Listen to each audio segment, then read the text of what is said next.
আসসালামু আলাইকুম everyone, welcome back to my channel. আজকে আমি আপনাদেরকে পাটিসাপটা পিঠা তৈরি করে দেখাবো। তবে এই পাটিসাপটা পিঠা রেগুলার পাটিসাপটা পিঠার ব্যাটার যেভাবে তৈরি করা হয় তার থেকে একটু অন্যভাবে তৈরি করেছি। আর এই ব্যাটারটা একটু অন্যভাবে তৈরি করার কারণে পিঠার স্বাদ বেড়ে যায় বহুগুণে। এইভাবে ব্যাটার তৈরি করে পিঠা বানালে পিঠাটা খাওয়ার সময় সুন্দর একটা স্মেল পাবেন, আর এই সুন্দর স্মেলটা পিঠার স্বাদে ভিন্ন একটা মাত্রা যোগ করবে। পাটিসাপটা পিঠার ব্যাটার তৈরি করার জন্য চুলায় একটা কড়াই বসিয়ে দিয়েছি এবং সামান্য একটু সয়াবিন তেল দিয়ে দিচ্ছি। তেলটা যখন গরম হয়ে আসবে তখন পেঁয়াজ কুচি দিয়ে দিচ্ছি সামান্য একটু।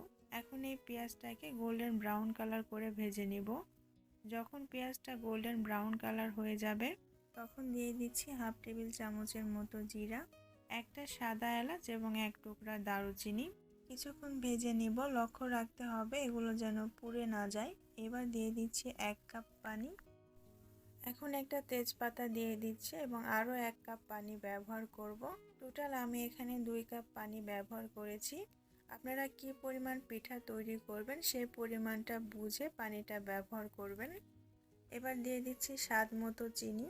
আমার কাছে মনে হচ্ছে চিনিটা একটু বেশি পড়ে গেছে, তাই কিছুটা উঠিয়ে রাখলাম। পরবর্তীতে চেক করে যদি লাগে তাহলে আমি আবারও ব্যবহার করব।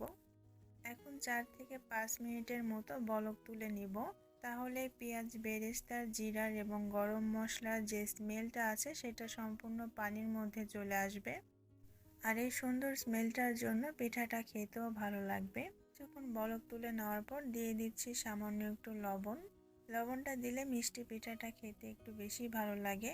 আর এই পর্যায়ে চেক করে দেখেছি আমার কাছে মিষ্টিটা একটু কম মনে হচ্ছিল, তাই যেটুকু চিনি আমি উঠিয়ে রেখেছিলাম সেইটুকু আবারও দিয়ে দিলাম।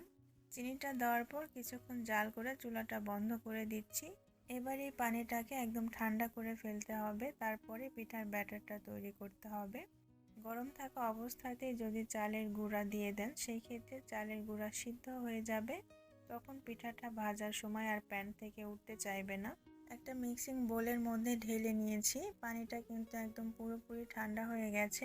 এবার এই পানির মধ্যে থাকা তেজপাতা, এলাচ এবং দারচিনিটা উঠিয়ে নিচ্ছি। দেখতেই পাচ্ছেন কত সুন্দর একটা কালার এসেছে পানির মধ্যে।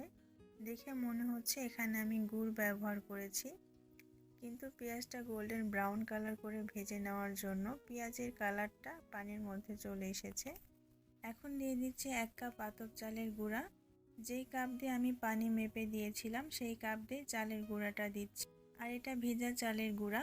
ভিজা চালের গুঁড়া একটা এয়ারটাইট বক্সের মধ্যে ভরে ডিপ ফ্রিজে রেখে দিবেন। পিঠা তৈরি করার আগে ডিপ ফ্রিজ থেকে চালের গুঁড়াটা বের করে নেবেন। যখন ঠান্ডা একটু কমে যাবে তারপর ব্যবহার করবেন। আর এইভাবে ভিজা চালের গুঁড়া দীর্ঘদিন পর্যন্ত সংরক্ষণ করা যায়। এবার পিঠাটাকে সফট করার জন্য হাফ কাপেরও একটু কম ময়দা দিয়ে দিচ্ছি এবং খুব ভালোভাবে আবারও মিশিয়ে নিব। মিশানো হয়ে গেলে ব্যাটারটা 20 থেকে 25 মিনিটের জন্য রেস্টে রেখে দিব। তাহলে চালের গুঁড়ার মধ্যে যে দানা দানা অংশগুলো থাকে সেগুলো খুব ভালোভাবে পানি চুষার সময় পাবে এবং ফুলে ডাবল হয়ে যাবে। 20 থেকে 25 মিনিট পর পিঠাটা ভাজার জন্য চুলায় একটা ফ্রাই প্যান বসিয়ে দিয়েছি।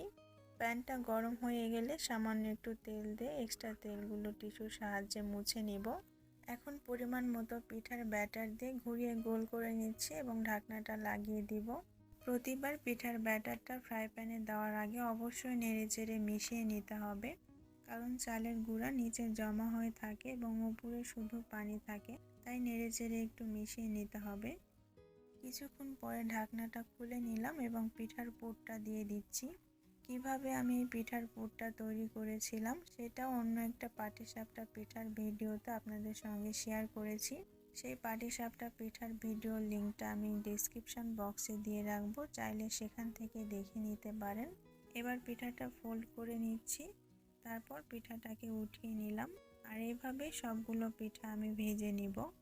যারা এভাবে পাটিসাপটা পিঠার ব্যাটার তৈরি করে আগে কখনো খাননি তারা একবার হলো এভাবে খেয়ে দেখবেন।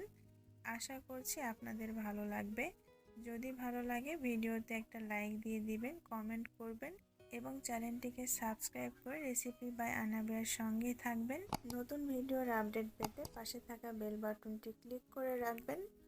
দেখা হবে পরের ভিডিওতে। আল্লাহ হাফেজ।